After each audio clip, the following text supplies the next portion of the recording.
Are we living in a simulation?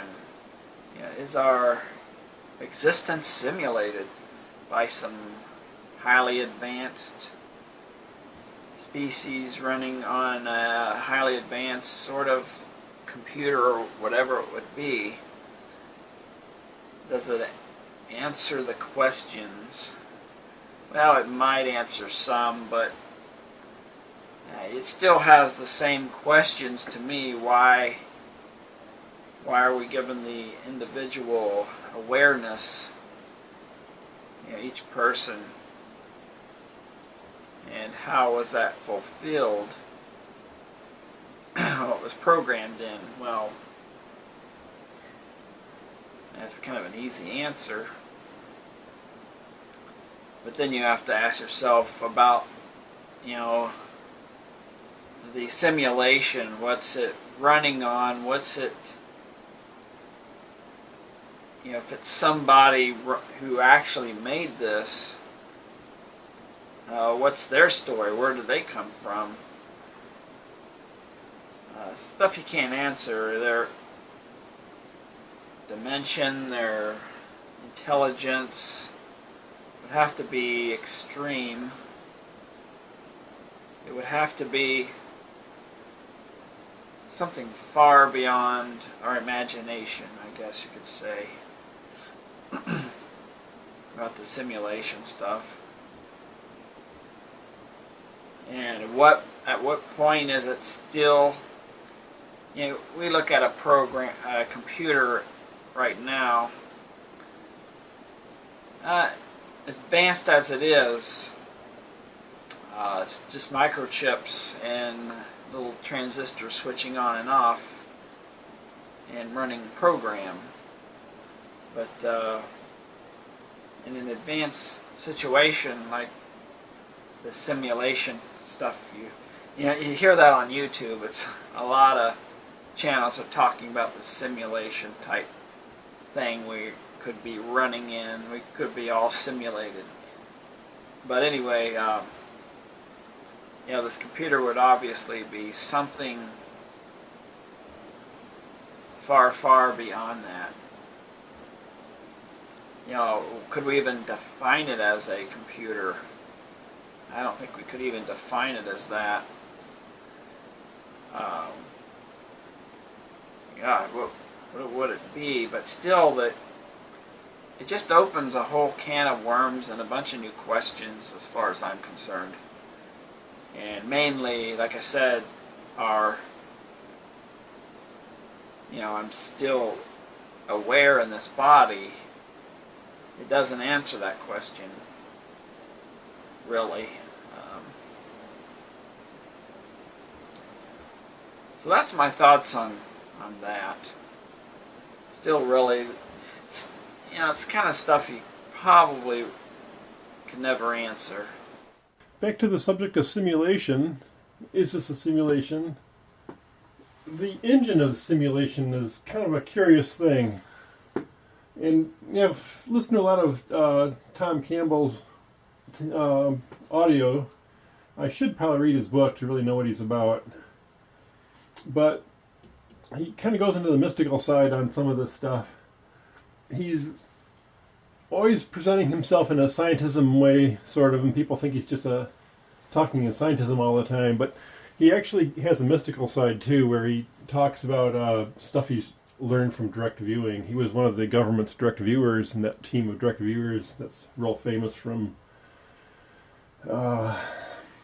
Anyway, so enough about him. I'm not really going to address his ideas because I don't really know what his actual concept of the controller is.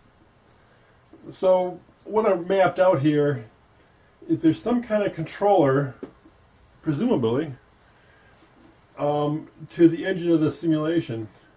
And then this bigger circles all the individuals in the simulation, the apparent individuals that we are.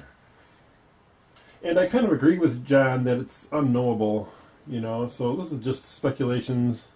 I'm just giving models and analogies. It's something to play with. There's some value to it too, but I'm jumping ahead of myself. I'll get to that. So, what are the possibilities for the controller to this simulation game here?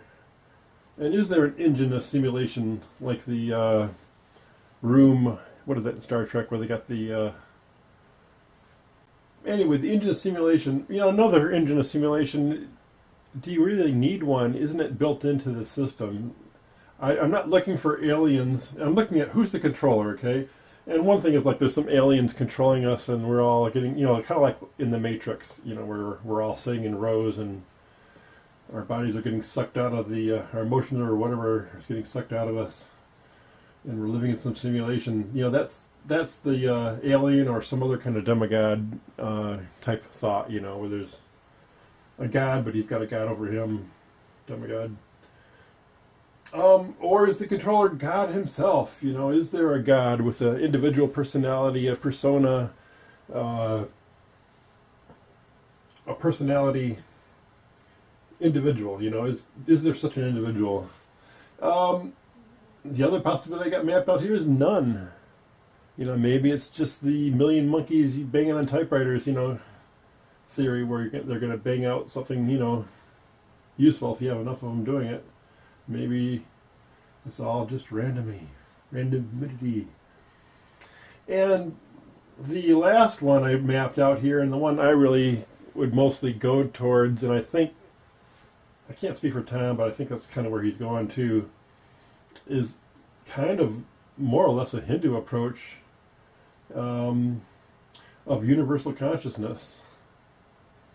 So, imagine your brain.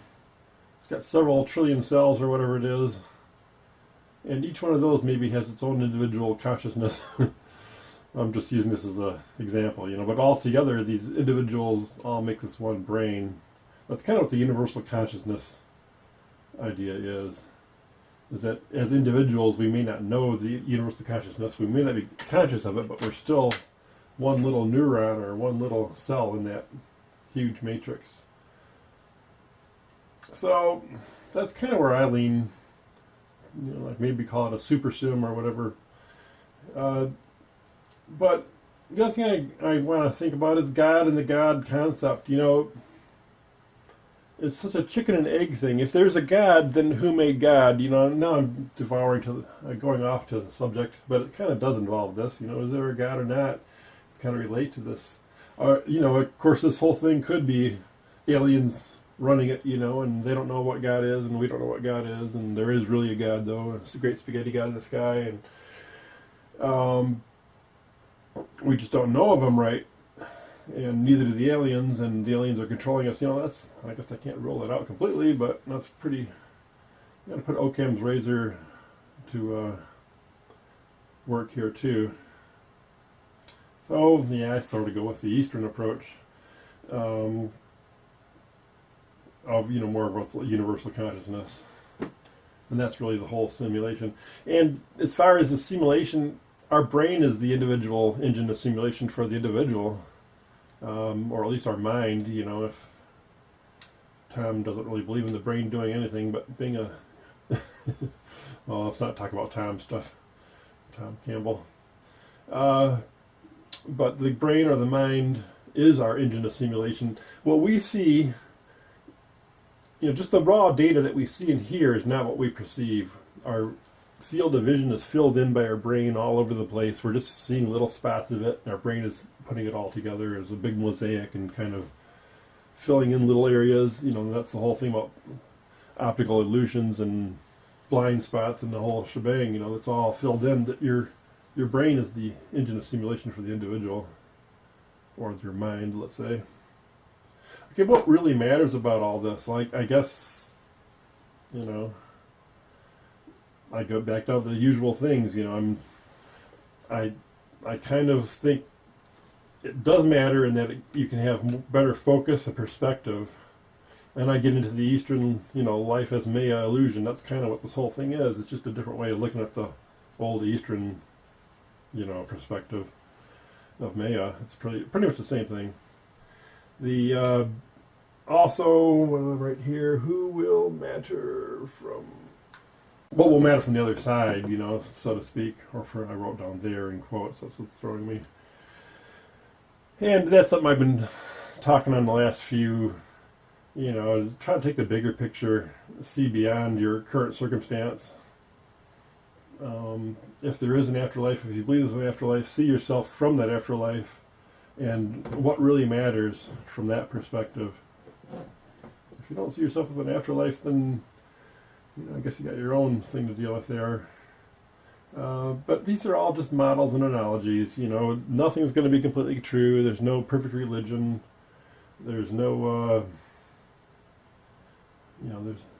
And I wrote here kind of what matters and what doesn't matter here. The names, the branding, that doesn't really matter. Mentalism, scientism. We're kind of, risk losing the forest for the trees. On the other side, I wrote, see through the BS, not be misled. And that's, to me, why you do have to be somewhat mental in your pursuit. And you do have to have some kind of rough understanding of what you believe so that you don't fall prey to a charlatan who's, teaching everything, Heinz 57 type teacher who's just throwing stuff out there to see where it sticks. Thoughts and comments are welcome. Thanks for watching.